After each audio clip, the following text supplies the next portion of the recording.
Hi, this is Sue Jackson of the Book by Book blog, and I'm here with another Friday Reads. I am, no surprise, still reading Walden, my first book for Nonfiction November. It is taking longer than I expected, but I'm really enjoying it. I know last week I talked about some of the things I didn't like about it, but I am finding as I get further along in the book, it is more focused on the nature writing that I love and less so on his arrogant and somewhat privileged rants. The beginning of the book, I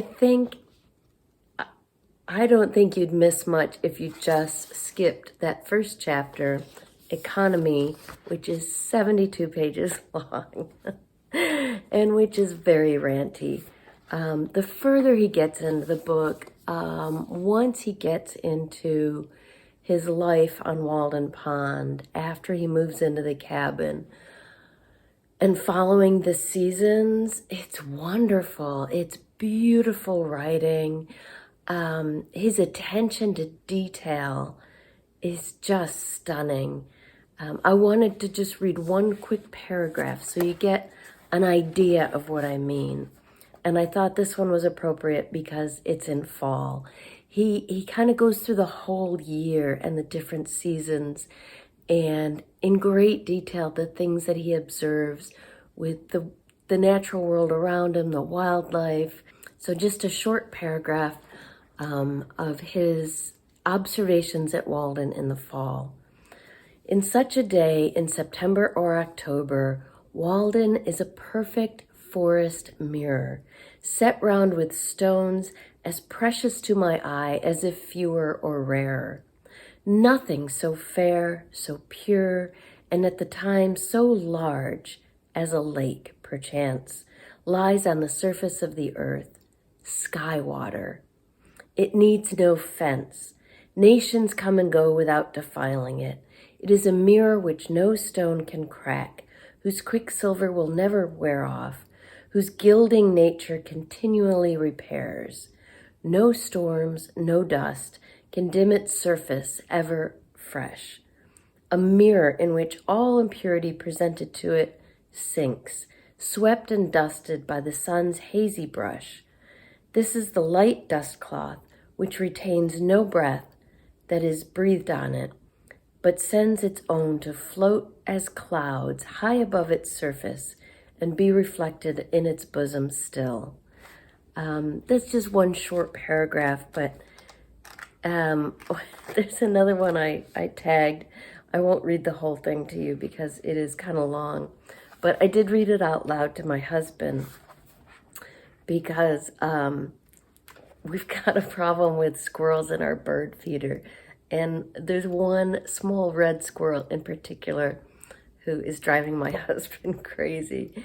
And Thoreau has this hilarious passage about squirrels and the crazy way that they move around and stop and look at you. And it's actually very funny. So there's a lot here that I'm really enjoying. And, when he starts getting into one of these ranty parts, which, again, we're mostly in the beginning, you can just kind of skim through that or skip over it. But I am really loving his beautiful, beautiful descriptions of nature and wildlife and just immersing himself in that world. The outdoors and nature are very important in my life, particularly with my chronic illness. I've found even more so, I've always loved the outdoors, but now I'm recognizing more the role that it plays in lifting my spirits, and I'm really enjoying Walden by Henry David Thoreau. And you can see the bookmark there. I am almost finished with it. I will get to another book this month, I promise. On my iPod, I have been listening to These Precious Days by Ann Patchett. on audio. It is a memoir, a collection of essays read by the author, and it is wonderful. I am loving every minute of it, every single essay.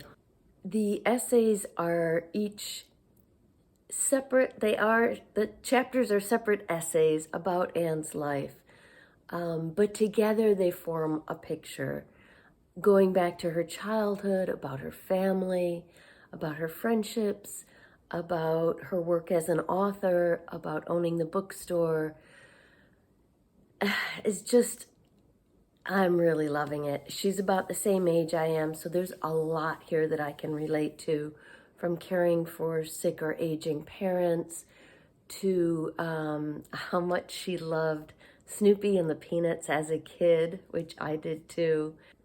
The inside look at her life as a very famous author is interesting.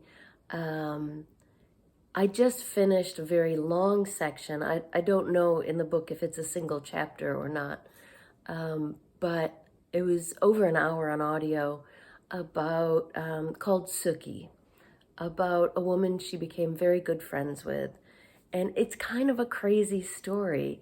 Bottom line is, this woman was Tom Hanks' assistant, and through a series of things, she ended up living with Anne and her husband in Nashville during the pandemic while undergoing cancer treatment. And, you know, the way that Anne tells the story and the way that it unravels and moves forward is just wonderful. Many of the essays here are very moving, but she's also got a great sense of humor. I'm often laughing out loud. So I highly recommend These Precious Days by Ann Patchett. And that's what I'm reading this week. I hope to finish Walden this weekend. I would love to hear what you're reading this weekend. Let me know in the comments down below.